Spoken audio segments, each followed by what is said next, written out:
2 years, I was a member of the Bucks County Investigative Grand Jury. For those who are not familiar what a grand jury is, you will join us as we too went into that naive, not understanding what a grand jury does. What a grand jury does is listens to evidence and makes a determination as to whether there's enough evidence to move a case forward. We have the power to say no, and we have the power to say yes. We ended up with 43 cases in 2 years, not all of, and we only moved forward on 4 of them. So the amount of testimony we hear is lengthy. Some of it moves to trial before we have to make a determination. There can be an arrest in it. We'll move to trial. And so they'll give us periodic updates, but after 2 years, we moved forward with 4 cases, which to me was pretty remarkable. When you initially start, the judge comes in and gives you instruction as to what your responsibilities are. The district attorneys of Bucks County will present cases.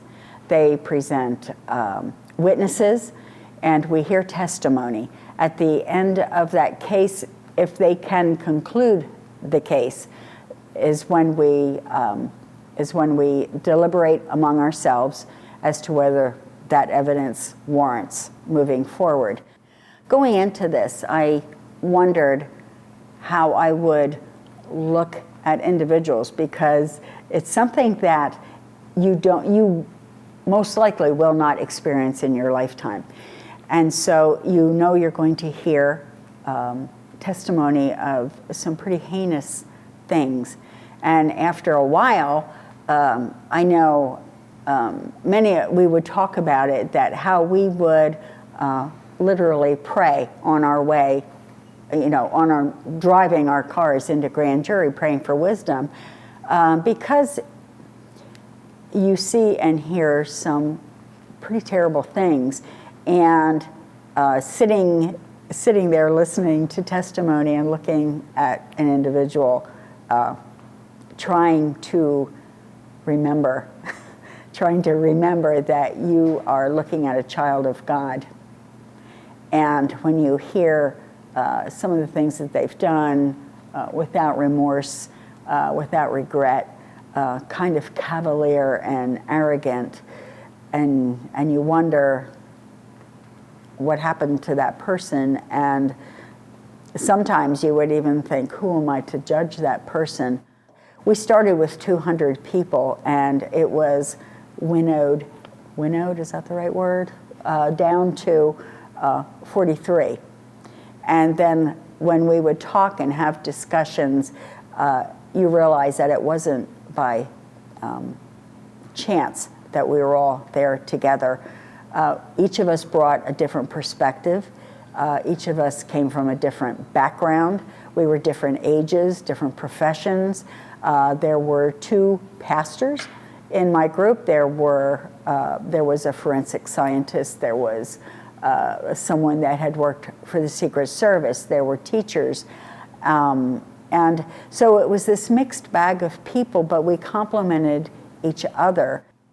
You realize that the judge's position is an ordained position, and the district attorney's was also to keep order and to keep the law.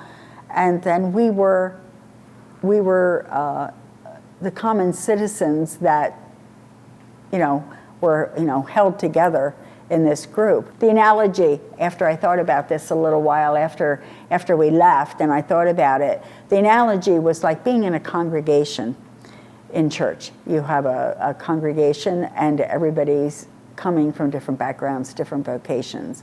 You meet once a week and you share things and stories. We had first communions, we had births, we had deaths, we had surgeries for cancer, and it was just such a mixed group of people that you developed an affection and a relationship with each other. Our jury foreman, after we were all done, our jury foreman said that we should cherish this because it was a once-in-a-lifetime experience. I want to say even at my age, it took away innocence. or the belief that there is good to be found in each and every individual. And I think at times looking at a person with no remorse who could take a child and rape them and dismember them with no remorse, or discard another child and just toss her off into a grassy field and let her there. And it took, well, that crime happened in 1984. Her parents finally got an answer as to what happened to her this past year. And to know the pain that they experienced, not knowing who or why their child was killed, and looking at that person, knowing that it's evil. And so I can't redeem that person. Only God can. I don't know what will happen down the road, but I think it did damage. I think it did damage to my psyche. I honestly do. They didn't offer us decompression. They didn't offer us an opportunity to talk about what we were experiencing. And a lot of us, I think a lot of us came out on the other end having lost that kind of,